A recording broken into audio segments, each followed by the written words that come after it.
Bab 7358. Sun Mengmeng adalah orang yang paling cakap bagi Claire sejak berdirinya perusahaan. Melihat Sun Mengmeng di sini, Claire yang sederhana tidak banyak memikirkannya. Dia pikir ini mungkin hanya kebetulan. Tanpa diduga, Sun Mengmeng menghampirinya dan berkata dengan hormat, "Bos Wilson, aku menunggumu di sini atas perintah Butler Tang. Aku akan mengantarmu kembali ke Thomson Yipin nanti. Kita akan berangkat malam ini, dan aku akan menemanimu dan orang tuamu." Claire menatapnya dengan ngeri. Ia memiliki banyak pertanyaan di benaknya, tetapi untuk sesaat ia tidak tahu harus mulai dari mana. Sun Mengmeng mengulurkan tangan untuk mengambil koper dan ranselnya, lalu berkata dengan sedikit malu, "Maaf, Tuan Wilson, karena alasan khusus, saya belum bisa memberitahu Anda identitas saya. Saya bawahan kepala pelayan Tang, dan saya di sini untuk melindungi keselamatan Anda." Claire tersadar kembali, tiba-tiba tersenyum kecut, dan berkata dengan canggung, "Kurasa kau di sini untuk memata-mataiku, kan? Kau datang ke sini tak lama setelah studioku berdiri. Banyak orang mengundurkan diri karena tekanan, tetapi kau tak pernah mengeluh atau merasa lelah. Kupikir akhirnya aku menemukan tangan kanan, tapi aku tak menyangka ada hal lain yang terjadi." Sun Mengmeng berterus terang dan berkata sambil tersenyum, "Bos Wilson, sayalah yang pertama kali menyembunyikan kebenaran. Saya mengerti prasangka Anda terhadap saya. Saya tidak bisa memaafkan penyembunyian dan penipuan saya. Saya hanya bisa memberitahu Anda bahwa meskipun saya bukan seorang prajurit, saya telah menjalani pendidikan dan manajemen militer yang paling ketat sejak kecil. Jadi, sebagai seorang prajurit, saya menganggap mematuhi perintah sebagai kewajiban saya. Anda memerintahkan saya untuk tetap di sisi Anda, dan saya harus melakukannya." Claire bertanya padanya, "Jika kamu diperintahkan membunuhku, kamu akan melakukannya tanpa ragu, kan?" Sun Mengmeng tidak menjawab pertanyaan agresifnya, tetapi menjawab dengan jujur, "Jika perintah itu mengharuskan aku mati untukmu, aku tidak akan ragu." Claire tidak menyangka Sun Mengmeng akan memberinya jawaban seperti itu. Pada saat ini, ketidakbahagiaan dan perasaan tertipu dalam hatinya lenyap seketika. Ia memahami dan menghayati Sun Mengmeng. Sun Mengmeng memiliki posisi dan pendiriannya sendiri. Ia sedang menjalankan tugasnya. Baginya, wajar saja jika tidak ada yang benar atau salah. Jawabannya juga sangat cerdik. Jika ia diperintahkan untuk mati demi dirinya sendiri, ia akan melakukannya tanpa ragu. Subteksnya adalah jika ia benar-benar diperintahkan untuk bunuh diri, ia akan melakukan hal yang sama. Membunuh orang dan mati demi orang lain, selama itu perintah, tidak ada bedanya baginya. Maka, ia tak kuasa menahan desahan, "Kamu baru 20-an, kok bisa begitu setia pada mereka? Kamu masih muda, bukankah seharusnya kamu mencari makna hidupmu sendiri?" Sun Mengmeng tersenyum dan berkata dengan tenang, "Bos Wilson, mereka memberiku kehidupan yang kubutuhkan. Jika bukan karena mereka, aku dan ibuku pasti sudah lama meninggal. Mereka memberiku pendidikan militer sejak kecil, bukan agar aku bisa membalas budi mereka di masa depan, melainkan agar aku bisa membunuh musuh-musuhku. Aku melakukannya, dan mereka tidak membatasi kebebasanku. Aku memilih untuk tinggal dan bekerja untuk mereka, bukan hanya karena mereka begitu baik kepadaku, tetapi juga karena mereka sungguh orang-orang baik." Claire mengangguk bingung dan mendesah pelan, "Baiklah, kalau kamu ikut kami akan meminta seseorang yang kami kenal untuk menjaga kami. Di mana kamu parkir mobilmu? Ayo pergi." Sun Mengmeng tersenyum dan berkata, "Bos Wilson, sejujurnya, kali ini aku akan meninggalkan Tiongkok bersamamu. Begitu sampai di sana, aku dan rekan-rekanku yang sebenarnya akan mengurusi kehidupan sehari-harimu dan keluargamu. Kita mungkin harus hidup bersama untuk waktu yang lama di masa depan." Claire gembira mendengarnya, tetapi segera tenang kembali dan berkata lembut, "Apakah mereka memintamu untuk tinggal dan mengawasi kami?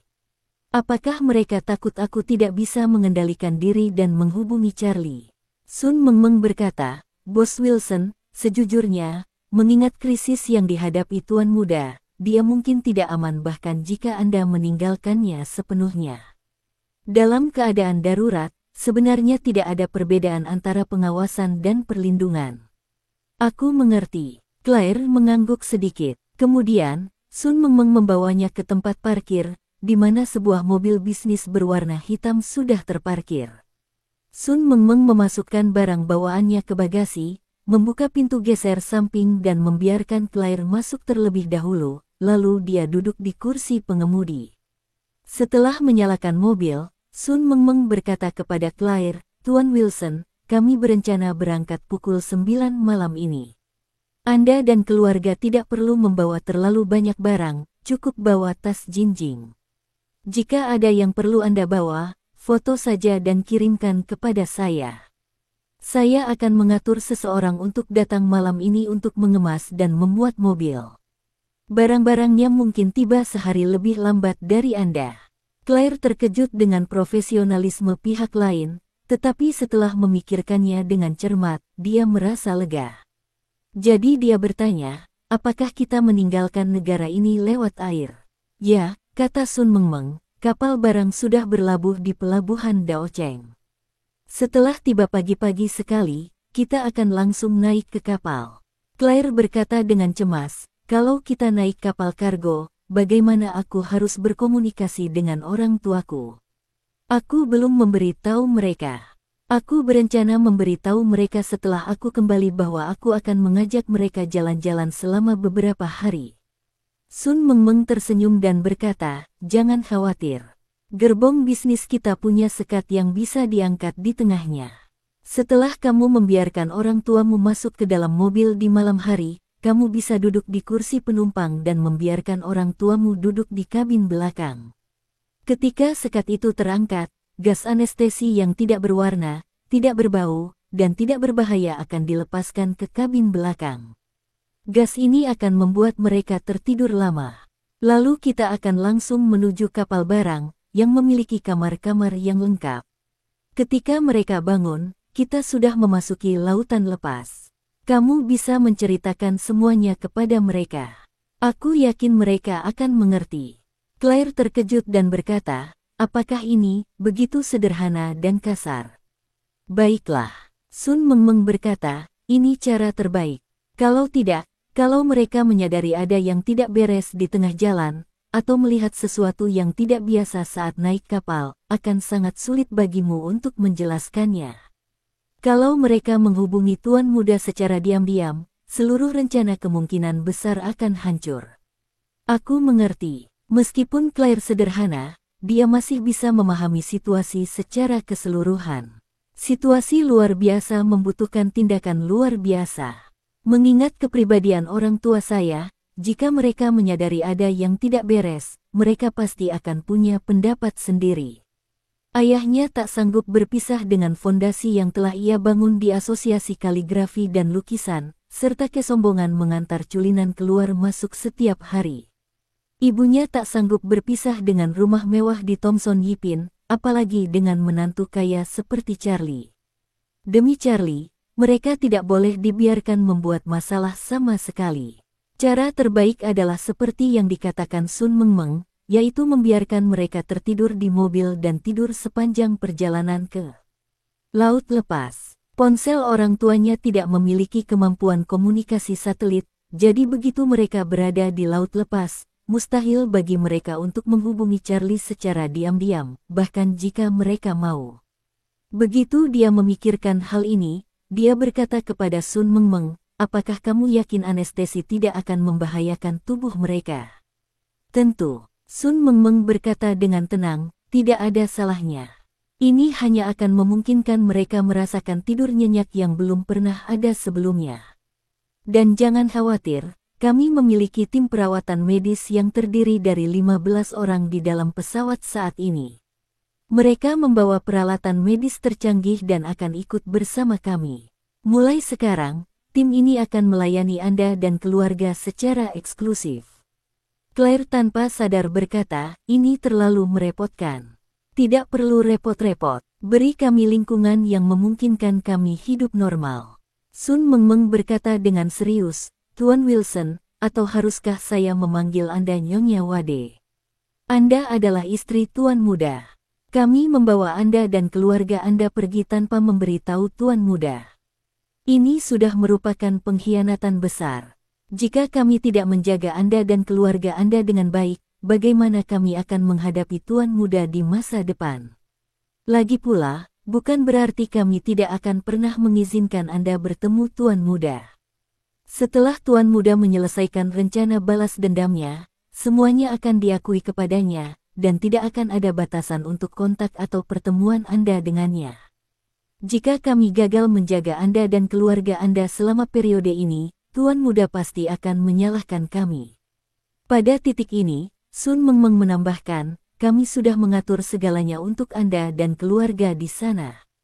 Kami punya pembantu, tukang kebun, pengawal, dokter, pengemudi mobil, pengemudi kapal pesiar, pilot helikopter, bahkan instruktur golf, tenis, menyelam, dan yoga.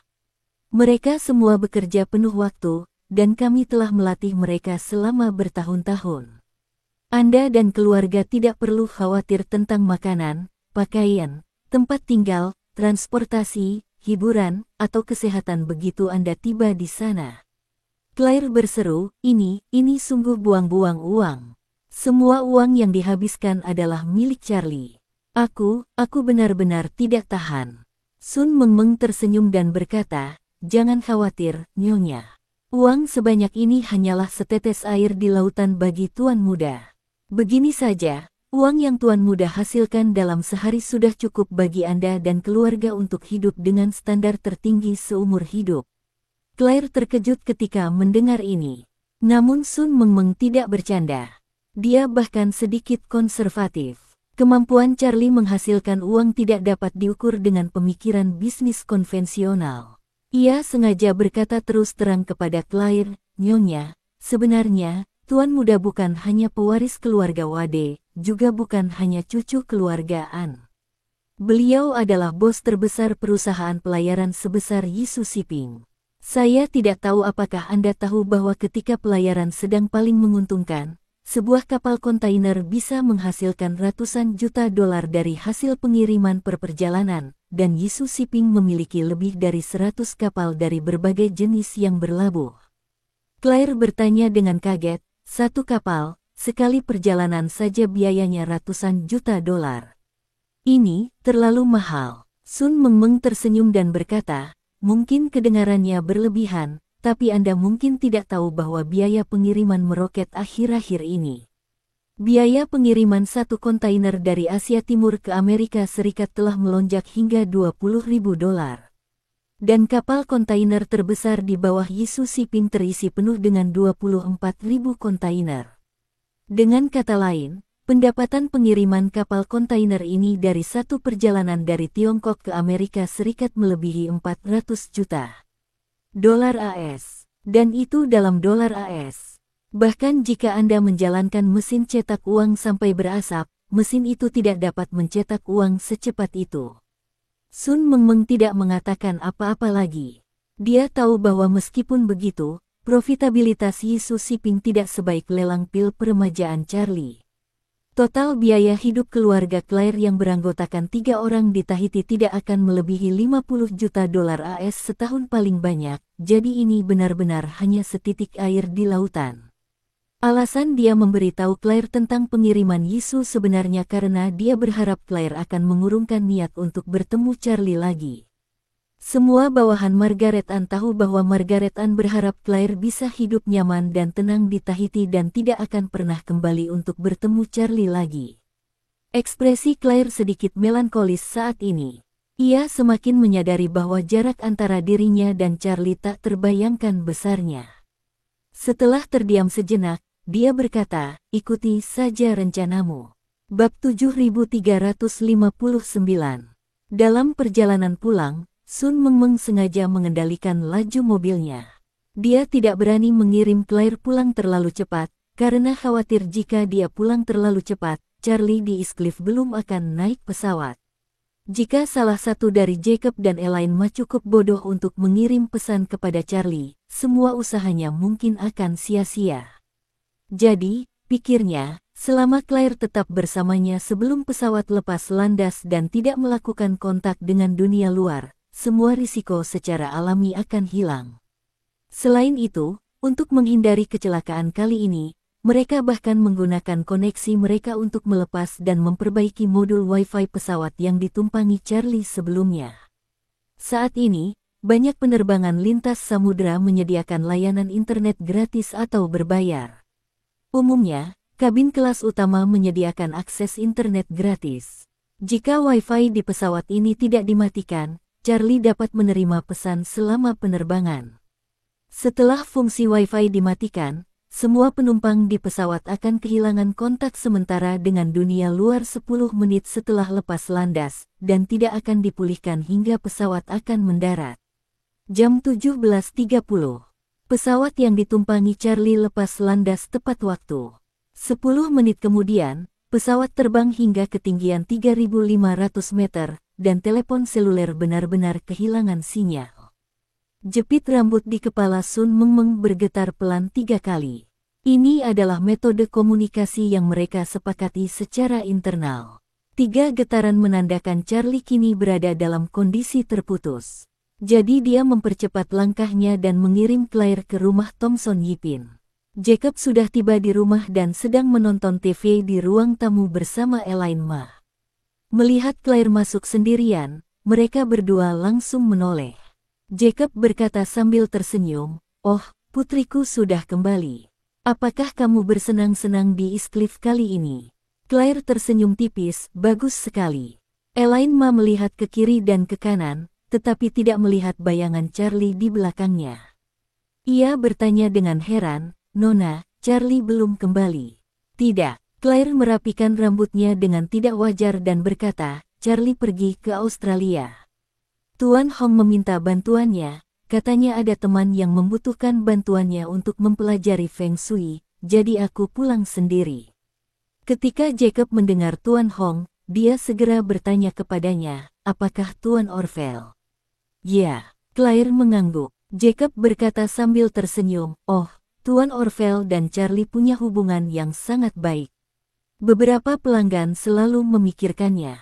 "Lumayan." Menurut Jacob, apakah dia bisa menjadi wakil presiden eksekutif Asosiasi Kaligrafi dan Lukisan lagi di masa depan tergantung pada apakah Master Orville bersedia membantunya.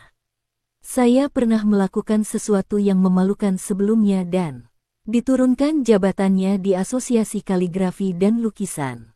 Namun, semua orang tahu aturan tak tertulis di lingkaran ini. Jika jabatan Anda diturunkan saat badai sedang memuncak, Anda akan segera menemukan kesempatan untuk dipromosikan lagi setelah badai berlalu. Tergantung apakah atasan bersedia memberi Anda kesempatan ini." Jacob tahu bahwa dia tidak punya dasar, tetapi selama Master Orville membantu, pasti tidak akan ada masalah. Oleh karena itu, selama Charlie dan Orville mempertahankan hubungan kerja sama yang erat, dia merasa masih ada peluang untuk bisnisnya sendiri. Claire mungkin bisa menebak dari raut wajah ayahnya apa yang sedang dipikirkannya, tetapi ia juga tahu betul bahwa orang tuanya akan segera meninggalkan Aurus Hill dan mungkin tak akan pernah kembali. Asosiasi Kaligrafi dan Seni Lukis hanyalah awan yang berlalu. Lalu ia berkata kepada mereka, "Ngomong-ngomong, Ibu dan Ayah, perusahaan kami akhir-akhir ini tidak terlalu sibuk, dan kami tidak punya banyak kegiatan sejak tahun baru Imlek. Seorang teman saya kebetulan merekomendasikan perjalanan pesiar dari kota pulau itu sampai ke Tahiti. Katanya fasilitasnya sangat bagus dan juga sangat menyenangkan. Ayo kita pergi malam ini." "Malam ini?" tanya Jacob terkejut. "Terburu-buru sekali." Elaine Ma bertanya dengan rasa ingin tahu, "Tahiti? Apakah Tahiti yang kaya akan mutiara?" Claire mengangguk dan berkata kepada Elaine Ma, "Ya, Bu, itu Tahiti. Konon katanya lebih bagus daripada Maladewa, tapi tidak sepopuler Maladewa." Setelah itu, ia berkata kepada Jacob, "Ayah, kapal pesiar akan berangkat besok pagi. Kita masih jauh. Kalau mau menyusul, kita harus berangkat sekarang." Perusahaan mereka sudah menyediakan mobil dinas, dan mobil itu sudah menunggu di depan pintu. Ayah kembali ke kamar dan berkemas, kita akan langsung berangkat. Elaine Ma bertanya dengan khawatir, putriku, pasti mahal sekali biayanya untuk berlayar ke tempat yang begitu jauh, kan? Claire tahu ibunya suka memanfaatkan orang lain, jadi ia setuju dan berkata, kabarnya, kabin kelas 1 ini sangat mewah. Harga tiketnya lebih dari 200.000 yuan, dan semua makanan serta minumannya gratis. Elaine Ma langsung bersemangat dan berkata, ayo, kita harus pergi. Jacob sedikit malu dan berkata, aduh, ini terlalu terburu-buru. Kita masih punya banyak urusan di asosiasi yang harus diserahkan. Agak tidak pantas kalau pergi begitu saja. Elaine Ma langsung berkata, apa yang tidak pantas? Kau tidak punya urusan serius di sana. Itu hanya sekelompok pria dan wanita tua yang melakukan hal-hal tidak penting sepanjang hari. Lagi pula, Presiden Pei punya hubungan baik denganmu. Kalau ada apa-apa, biarkan saja dia membantumu mengaturnya. Itu pasti tidak akan menjadi masalah baginya. Jacob mendecakkan bibirnya dan berkata, kalau begitu, ayo kita berlayar. Perjalanan bolak-baliknya setidaknya butuh waktu sebulan, kan? Mau menyapa Charlie. Claire berbohong, proyek ini dikelola oleh teman Charlie. Mereka memberi kami kesempatan ini secara gratis karena wajah Charlie. Perjalanan Charlie ke Australia akan memakan waktu lama, dan dia takut kami akan bosan di rumah. Jadi dia mengatur agar kami pergi berlibur. Begitukah? Jacob mengangguk pelan dan berkata, kalau begitu aku akan menyapa Presiden Pei dan memintanya untuk membantu mengatur pekerjaan. Elaine Ma berdiri dengan gembira dan berkata, aku akan segera naik ke atas dan mengepak barang bawaanku agar tidak menunda naik kapal besok pagi. Aku baru-baru ini bepergian dengan pesawat dan belum pernah merasakan pelayaran mewah. Pada saat ini, Jacob juga mengeluarkan ponselnya dan menelepon Presiden Pei. Begitu telepon tersambung, ia berkata kepada Ketua Pei, Pei tua, ada yang ingin kukatakan padamu. Menantu laki-lakiku pergi ke Australia bersama Tuan Hong. Untuk urusan bisnis, Ketua Pei bertanya dengan rasa ingin tahu di ujung telepon lainnya dengan Tuan Orville. Jacob tersenyum dan berkata, ya, itu Tuan Orville. Kau tahu, Tuan Orville selalu meminta bantuan menantuku, dan menantuku terlalu malu untuk menolaknya.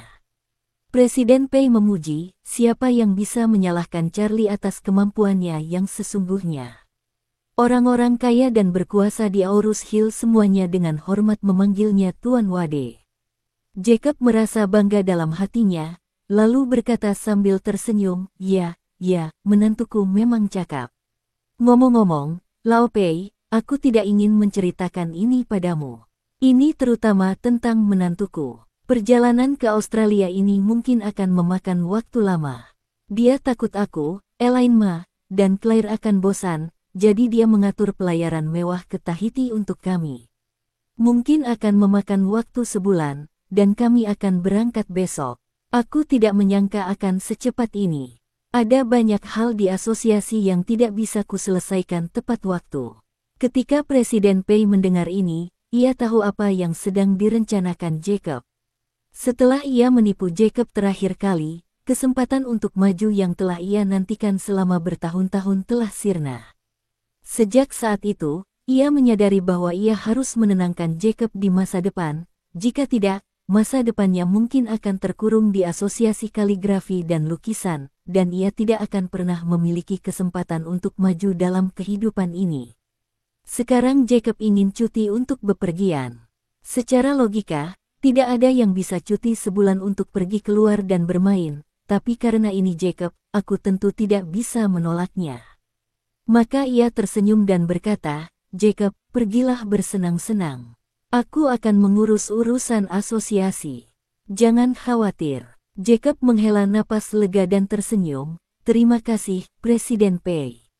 Presiden Pei segera berkata, Jacob, kita semua keluarga. Kalau ada yang ingin kau katakan, sampaikan saja salamku. Kenapa kau begitu sopan? Terlalu canggung. Jacob sangat menikmati perasaan dihargai dan berkata sambil tersenyum, baiklah, Lao Pei, mengingat hubungan kita, aku tidak akan bersikap sopan padamu. Aku akan membawakanmu hadiah saat aku kembali. 20 menit kemudian, Jacob dan Elaine Ma telah mengemasi barang bawaan mereka. Claire bersembunyi di kamar tidurnya dan Charlie menutupi dirinya dengan selimut dan menangis. Setelah menangis, dia menyeka air matanya, meninggalkan sepucuk surat untuk Charlie dengan pena dan kertas, lalu meletakkan surat itu di meja samping tempat tidur. Kemudian dia hanya mengemas beberapa pakaian dan keperluan, mencuci mukanya dengan air dingin, dan berjalan keluar ruangan. Di ruang tamu, Jacob dan Elaine Ma sedang mencari panduan perjalanan ke Tahiti di ponsel mereka. Melihat Claire turun, Elaine Ma berkata, "Putriku sayang, kami sudah menunggumu. Ayo cepat berangkat ke Tahiti." Sun Mengmeng sedang menunggu di halaman saat itu. Ketika melihat ketiga orang itu keluar, ia bergegas maju untuk membantu Elaine Ma mengambil barang bawaannya terlebih dahulu, dan berkata dengan hormat, "Paman dan Bibi, kalian berdua masuk ke mobil dulu, saya akan memuat barang bawaan." Setelah itu, dia berkata kepada Claire, "Nyonya Charlie, silakan duduk di kursi penumpang, dan biarkan Paman dan Bibi duduk di baris kedua." Claire mengangguk dan berkata kepada orang tuanya, "Ayah, Ibu, kalian duduk di belakang." Baiklah. Keduanya langsung setuju lalu masuk dan duduk di kursi belakang mobil dinas. Kursi paling nyaman di mobil bisnis kelas atas adalah dua kursi kelas utama di baris kedua. Keduanya tahu mereka akan menempuh jarak yang jauh, jadi begitu duduk, mereka dengan mudah menyesuaikan kursi sesuai kebutuhan dan preferensi mereka. Claire tahu bahwa orang tuanya akan segera dibius, dan dia sedikit khawatir. Sun Mengmeng bisa melihat kekhawatirannya, jadi dia tersenyum dan berkata, "Jangan khawatir, Nyonya Claire, semuanya aman. Biarkan Paman dan Bibi beristirahat dengan baik." Oke. Claire juga tahu bahwa anak panah itu sudah terpasang di tali busur dan harus ditembakkan. Apapun yang terjadi, dia tidak bisa tinggal diam dan menahan Charlie. Jadi dia membantu Sun Mengmeng memasukkan barang bawaannya ke dalam mobil, lalu langsung duduk di kursi penumpang. Tak lama kemudian mobil dinas melaju meninggalkan Thomson Yipin. Jacob dan Elaine Ma di barisan belakang belum menyadari ada yang aneh. Pikiran mereka dipenuhi dengan rencana perjalanan pesiar mewah ke Tahiti yang akan datang. Ketika mobil dinas keluar dari Thomson Yipin, beberapa mobil yang terparkir di dekatnya langsung menyusul, menjaga jarak puluhan hingga ratusan meter dari mobil. Semua kendaraan ini dan orang-orang di dalamnya adalah bawahan Margaret Ann. Mereka akan mengawal Claire dan orang tuanya sampai ke kota pulau. Konvoi itu melaju keluar kota dan menuju jalan raya. Hari sudah benar-benar gelap. Sun Mengmeng berkata kepada Jacob dan Elaine Ma sambil mengemudi, "Paman dan Bibi, bukankah terlalu membosankan bagi kalian untuk naik mobil? Bagaimana kalau aku menyalakan TV di tengah dan menayangkan video promosi pelayaran kita ke Tahiti?" "Oke." Elaine Ma langsung setuju dan berkata sambil tersenyum, "Kita cuma mau ngerjain PR lebih banyak. Kita pelajari dulu yuk." Sun Mengmeng segera menekan tombol, dan partisi antara kabin belakang dan taksi perlahan naik, dipisahkan oleh TV layar lebar. Setelah itu, sebuah video promosi pariwisata Tahiti ditayangkan di TV. Gambar-gambar dalam video tersebut begitu indah dan memukau sehingga Jacob dan Elaine Ma tak bisa mengalihkan pandangan darinya. Pada saat itu, semburan gas tak berwarna dan tak berbau keluar dari ventilasi AC. Keduanya begitu terpesona hingga mengantuk. Saat kelopak mata mereka mulai terpejam, mereka pun tertidur lelap tak terkendali. Bab 7360. Setelah Jacob dan Elaine Ma mengalami koma yang parah, Sun Mengmeng membuka jendela belakang mobil terlebih dahulu, lalu menyalakan AC dengan sirkulasi udara eksternal. Setelah udara benar-benar segar, ia meletakkan kembali TV di partisi. Claire menoleh ke arah mereka berdua dan mendapati mereka tidur sangat nyenyak, dada mereka naik turun secara teratur mengikuti napas mereka, jadi dia merasa benar-benar lega. Sun Mengmeng meliriknya dan berkata sambil tersenyum, "Jangan khawatir, Tuan Wilson, mereka berdua aman." "Baiklah." Claire mengangguk pelan dan bertanya, Ngomong-ngomong, begitu Charlie tiba di Australia, dia harus menghubungiku sesegera mungkin. Kalau dia tidak bisa menghubungiku saat itu, dia pasti akan sangat khawatir. Mau aku tinggalkan pesan untuknya? Sun Mengmeng berkata, setelah kau naik kapal, serahkan sisanya pada kami. Tuan muda pasti akan cemas, tetapi aku merasa, apapun cara yang digunakan untuk berpisah, rasa sakit perpisahan tak terelakkan. Aku juga tidak mampu menyelesaikan masalah apapun untuk tuan muda, jadi aku hanya bisa membiarkannya mencernanya perlahan-lahan sendiri. Setelah itu, dia menatap Claire lagi dan berkata dengan serius, Bos Wilson, meskipun perpisahan akan menyakitkan, dari perspektif keseluruhan, itu pasti akan bermanfaat bagi balas dendam tuan muda dan keselamatan kalian berdua. Aku mengerti. Claire tersenyum getir dan mengangguk kecil, berpikir dalam hati, apapun yang terjadi, aku tak bisa lagi menyeret Charlie. Dia punya banyak hal yang harus dilakukan, dan aku bukan hanya tak bisa membantunya, tapi aku hanya akan menjadi beban baginya. Kuharap setelah aku pergi, dia bisa tenang dan mengerahkan segenap tenaganya untuk melakukan apa yang seharusnya dia lakukan. Di jalan raya, seluruh konvoi melaju dengan batas kecepatan maksimum. Dari Aurus Hill ke kota Pulau Kilu, seluruh perjalanan di jalan raya sangat mulus.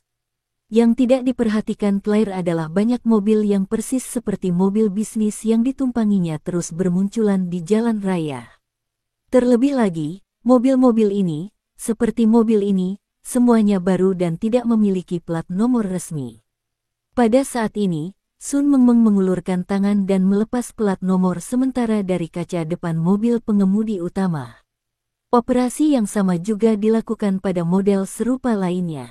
Jendela belakang mobil-mobil ini sepenuhnya privat. Meskipun kaca depannya transparan, semuanya telah dimodifikasi secara khusus.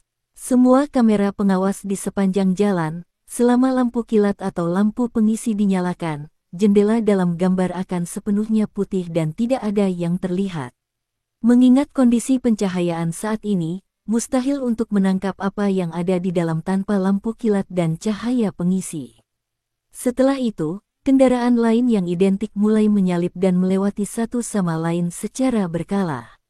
Puluhan mobil identik terus-menerus menyesuaikan posisi relatif mereka di jalan raya, bagaikan keping mahjong di atas meja mahjong.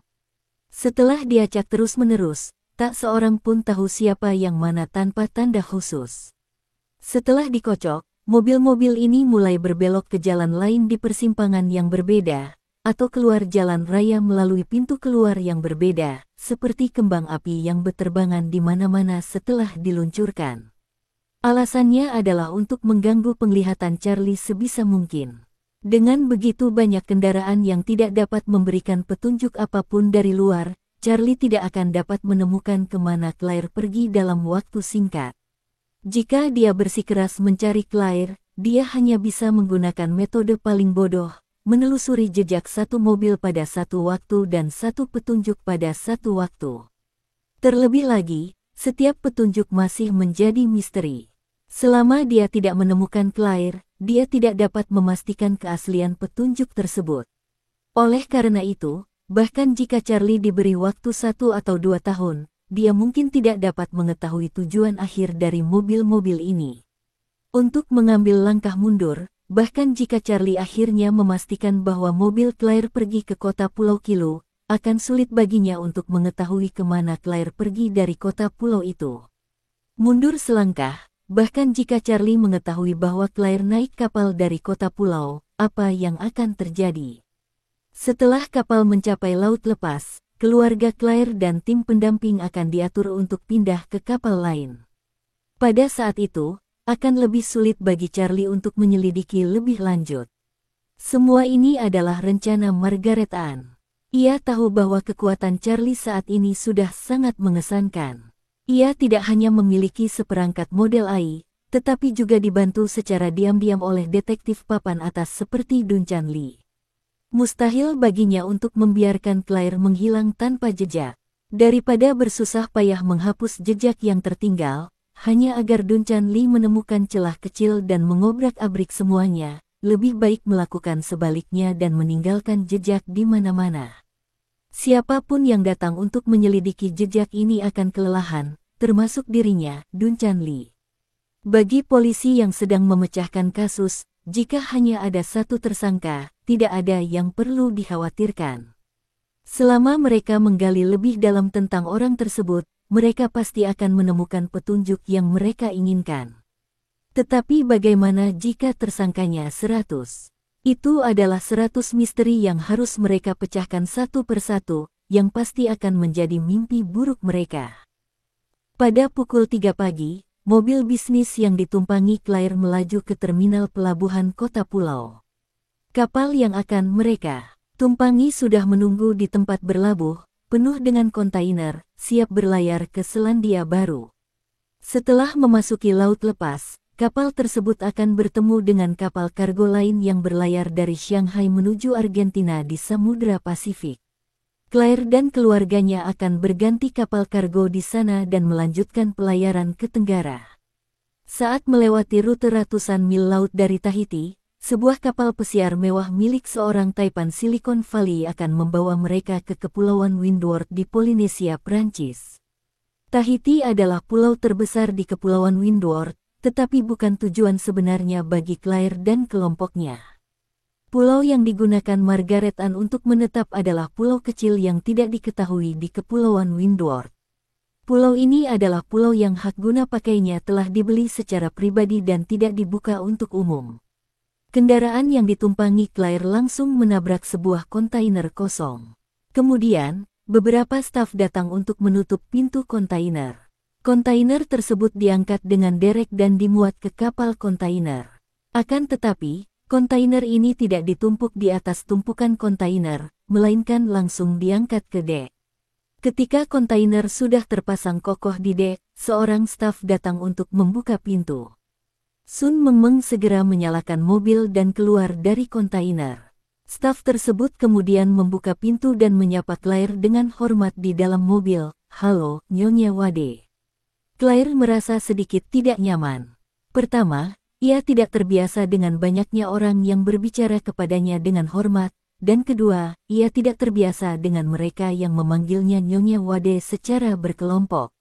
Pada saat itu, seorang wanita paruh baya datang dan berkata kepada Claire, "Nyonya, kapal barang akan segera berlayar. Anda lelah setelah perjalanan. Silakan ikut saya ke kabin untuk beristirahat." Claire bertanya dengan gugup, "Bagaimana dengan orang tuaku?" Wanita paruh baya itu tersenyum dan berkata, "Kami akan mengatur agar orang tua Anda beristirahat di ruang observasi. Seorang dokter akan mendampingi mereka selama proses ini.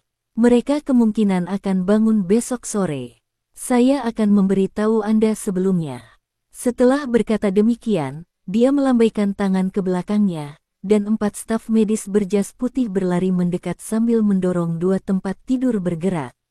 Wanita paruh baya itu kemudian bertanya kepada Claire, "Nyonya Wade, apakah Anda punya pertanyaan lain? Kalau tidak, saya akan membiarkan mereka mengantar orang tua Anda dulu." Claire menggelengkan kepalanya dan berkata, "Aku tidak punya pertanyaan lain. Tolong jawab baik-baik, jangan khawatir." Wanita paruh baya itu tersenyum dan berkata, "Setelah saya mengantar Anda ke kamar dan menenangkan Anda, saya akan mengantar Anda menemui mereka. Kami tidak akan melarang Anda berkunjung kapanpun." Claire mengangguk setuju, dan Sun Mengmeng membantunya membawa barang bawaannya dan masuk ke kabin. Meskipun ini adalah kapal kargo, kapal ini juga telah dimodifikasi secara khusus. Beberapa ruangan yang setara dengan hotel bintang 5 telah didekorasi sebelumnya di dalam kabin. Tak hanya furnitur dan perabotan mewah, semua peralatan rumah tangga juga tersedia. Selain itu, terdapat beberapa ruangan, termasuk ruang medis, ruang aktivitas, restoran, dan bioskop. Bahkan bahan-bahan yang disiapkan untuk keluarga Claire adalah yang terbaik dan termahal di dunia, dan para koki yang bertugas semuanya adalah master kelas atas tingkat Michelin. Pemandu wanita paruh baya di samping memperkenalkan semua perangkat keras dan perangkat lunak di sini kepada Claire. Claire melihatnya sedikit demi sedikit dan terkejut. Sesampainya di kamar yang luar biasa mewah itu, ia tak kuasa menahan rasa takjub akan ketelitian yang ditunjukkan dalam mendekorasinya. Ia pun tak kuasa menahan diri untuk berkata, "Kita hanya sebentar di kapal, mungkin sekitar 10 hari. Tak perlu menghabiskan begitu banyak tenaga dan sumber daya untuk mendekorasinya." Wanita paruh baya itu tersenyum dan berkata, "Anda adalah istri tuan muda. Sekalipun Anda hanya berada di kapal ini selama 2 jam, kita harus bersiap dengan baik dan tidak boleh melewatkan apapun." Claire merasa sedih, tetapi masih berkata dengan sopan, "Terima kasih." Wanita paruh baya itu menggelengkan kepalanya, "Nyonya, Anda tidak perlu bersikap begitu sopan kepada kami para pelayan." Setelah itu, ia berkata kepada Claire, "Nyonya, biarkan Meng Meng membantu Anda. Saya tidak akan mengganggu Anda lagi di sini. Kapal akan meninggalkan pelabuhan dalam 10 menit. Saya perlu menindaklanjutinya." Claire mengangguk dan berkata sopan, "Kalau begitu, silakan saja kerjakan tugasmu." Claire tidak tahu bahwa semua ini diatur oleh Margaret Anne sendiri, dan dia telah berupaya keras untuk itu. Alasan dia melakukan ini adalah, di satu sisi, karena dia merasa bersalah terhadap Claire, dan di sisi lain, dia berharap ketika dia dan Charlie bersatu kembali dan mengakui semuanya di masa depan, Charlie tidak akan terlalu menyalahkannya.